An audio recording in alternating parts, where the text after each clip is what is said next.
With songs that are crafted to speak strongly to the group's members' personalities, Johnny Cradle have managed to carve a niche in the music industry that is unique and a sound that is distinctly Johnny Cradle sound. We're joined this evening by members Sakumzi, you're going to have to help me here, Kumana and Chris Lombard to discuss their journey up to now and how they crafted this new sound and what the group's next plans are, as well as the tours and so forth that they will be embarking upon.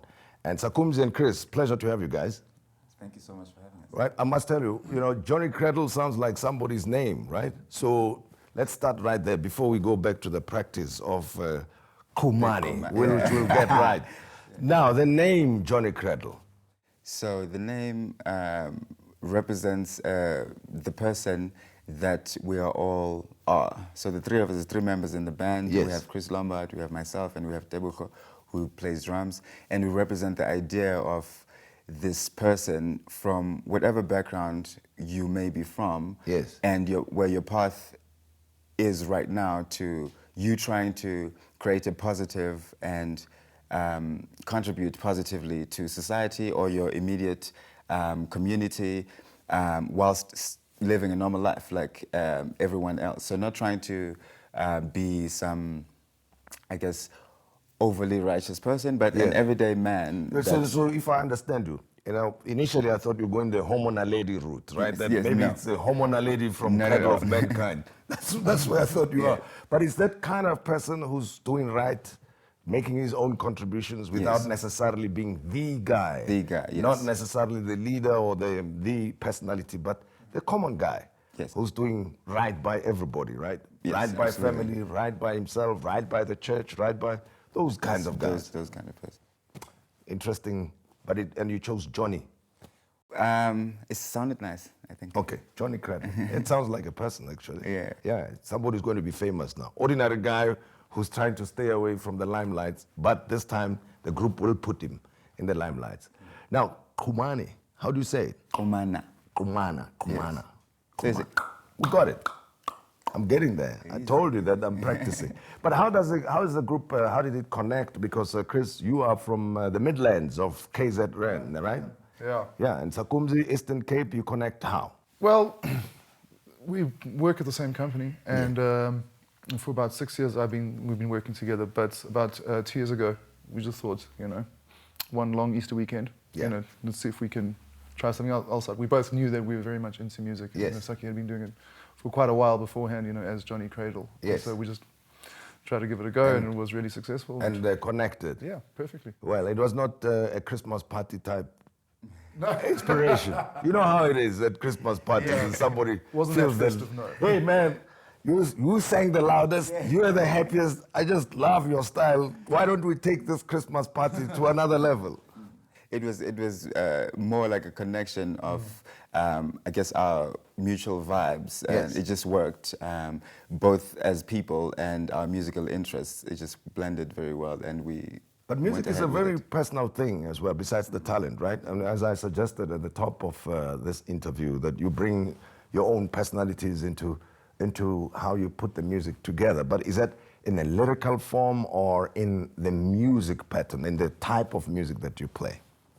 So I think the blend of our different backgrounds work very well because whilst I have a background of liking rap music, kwaito, some traditional local music, he comes from a different background. Yes. But when you put them together, they make sense to me overall because I guess because of my upbringing with my father liking a lot of jazz music and to pop music of the 80s and to rap in the 90s. So you put all of that together, and then Chris comes with his own different influences, and it all makes sense as a whole. So it's a fusion of sorts, right? Because I do hear influences of smooth jazz in your music, a little bit of acid jazz influence as well. Well, a recent discovery for me was that Talking Jazz album by Wes Montgomery. Yes.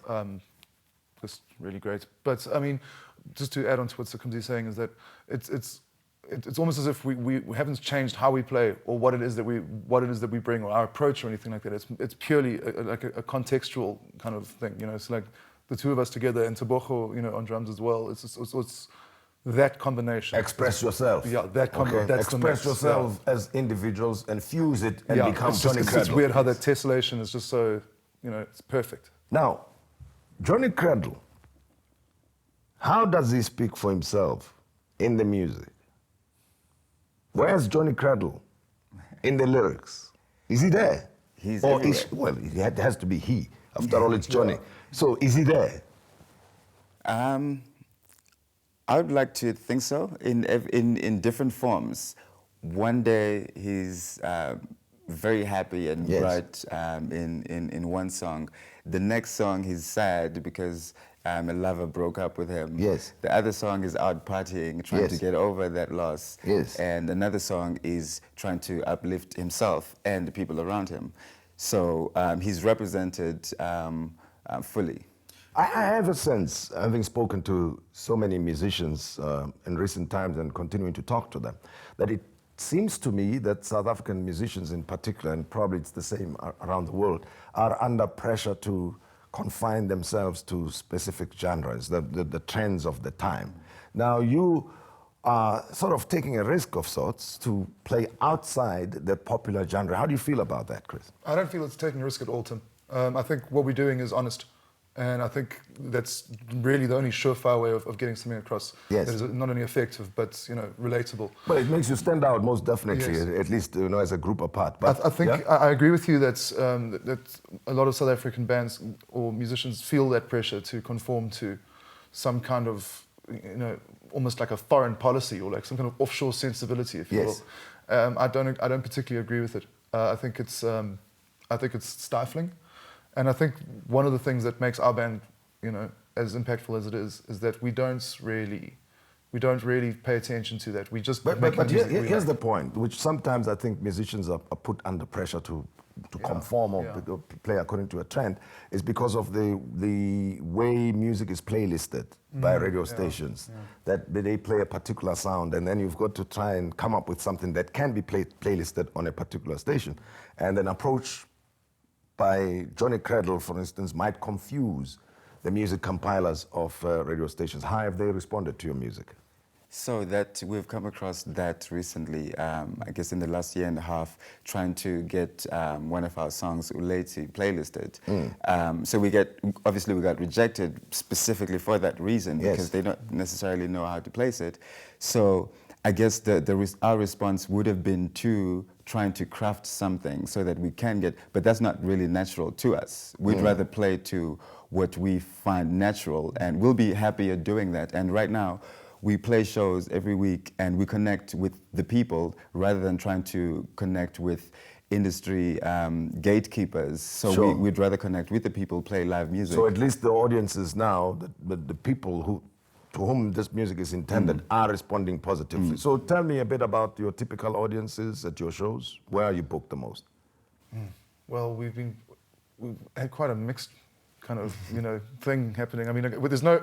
Okay, that's another interesting thing. I don't Yes. feel that we have a typical audience. Yeah. Because I mean, we play these workshops in Soweto at these schools, you know. So we've got school kids, like 13-year-olds Yeah. down, you know, and younger, you know. And they can relate to the music. They're loving it. Yeah.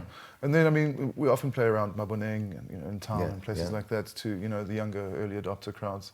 But we've had, you know, men of advanced years. There was that one guy, you know, who was just he wouldn't really leave me alone.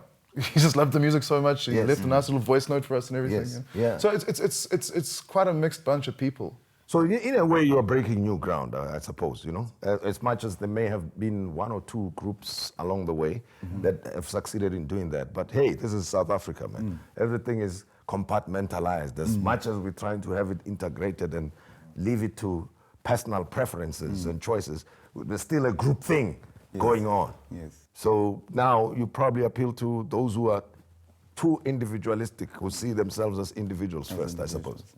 And where are you most popular? That's a good question. We get some nice responses from the internet, which I find to be great because you get to see that it isn't necessarily from one place. So it's different people from around the country. Yes. And right now it feels great to know that, you know, we get a lot of response from the video or the shows that we post from Sure. people all over the country. Yeah. So it's a great Well, I feeling. can tell. And what's your next release going to be? So it's an EP that we're putting out in the next 2 months. Yeah. So it's a Johnny Cradle, a collection of about 7 or 8 songs. We have a video that we're working on right now, and Chris is animating a video for one of those songs. And we're also playing the big Opikopi Festival Okay. this coming August, which All right. should be Well, lovely. man, good luck to you guys. Yeah, and I thank you tell so you, much. our producer is working on us as well, and other people to convert people.